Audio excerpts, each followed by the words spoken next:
It is homecoming. The Tiger Football Report starts now.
Welcome to another edition of the Tiger Football Report. I'm your host, Spiro Morekas, along with the head coach of the Tigers, Rob Ambrose, coming to you live from the Green Turtle here in Towson. And Coach, homecoming this week, always a great day for the alums. You get to see some of your former teammates, some of your former classmates, and a big week for everybody. Oh gosh, yes.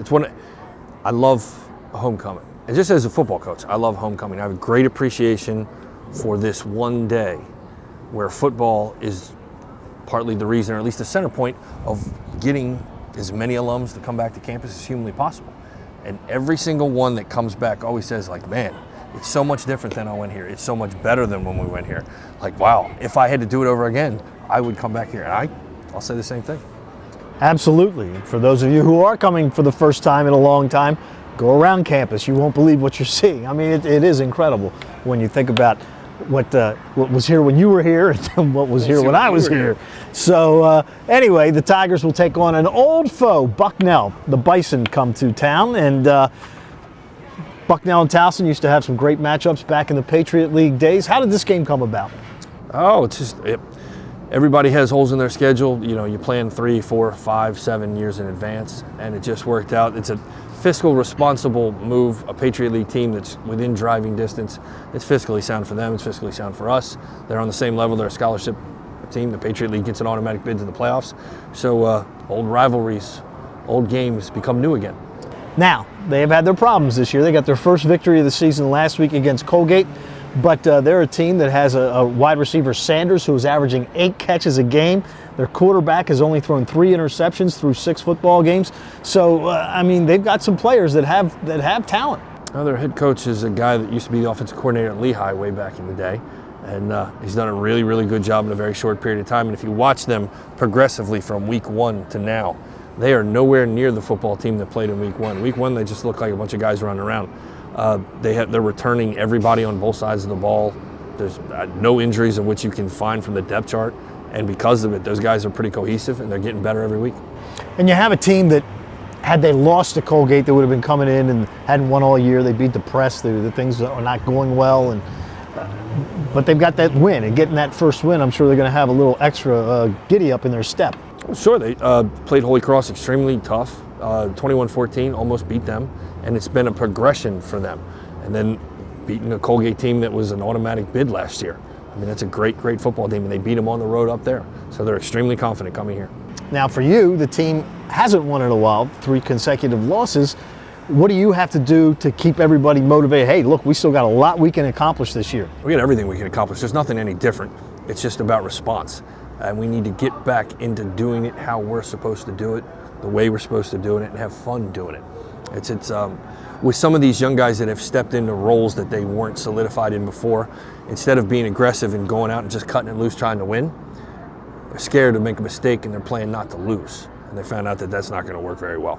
So we're working on the confidence of these young guys and turning them loose. You have played a lot of guys I'm sure you weren't planning on playing this year, at least as extensively as they have been.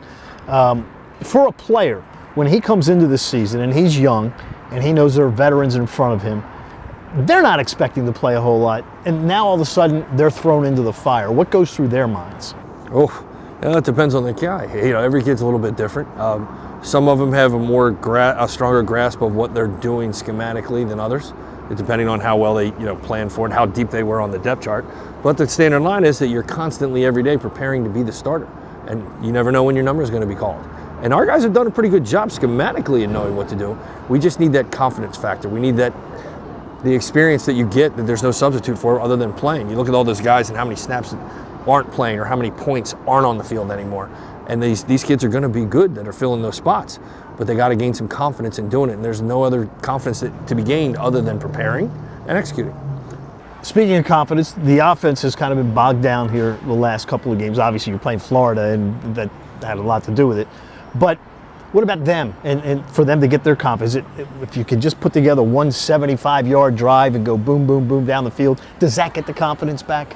It did on Saturday. I think we went 90, 89, 91 something yards and scored a touchdown in the third quarter. And all of a sudden, it was like, yeah, we know how to do this. And we went back and did it again. We drove the ball all the way down the field again, screwed up inside the red zone with a penalty and stuff like that. But no, the bye week, I think somebody did this stat in our league. There's no one who has won a game coming off the bye week. And it tells you a lot about schedule and regimen. That the kids get in a life schedule on when to eat, when to lift, when to practice, when to go to class, when to study, and they build upon it. They count on that. And then while every one of us is trying to get some health back during the bye week and trying to rest them up a little bit, you get out of sync.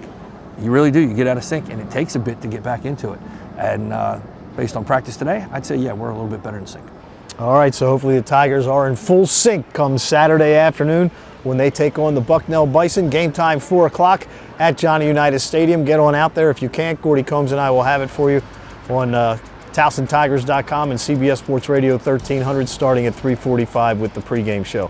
So for the head coach of the Tigers, Rob Ambrose, we'd like to thank the Green Turtle for hosting us here today. And until next week, for Rob Ambrose, I'm Spiro Morekas. Have a great week, and as always, go Tigers.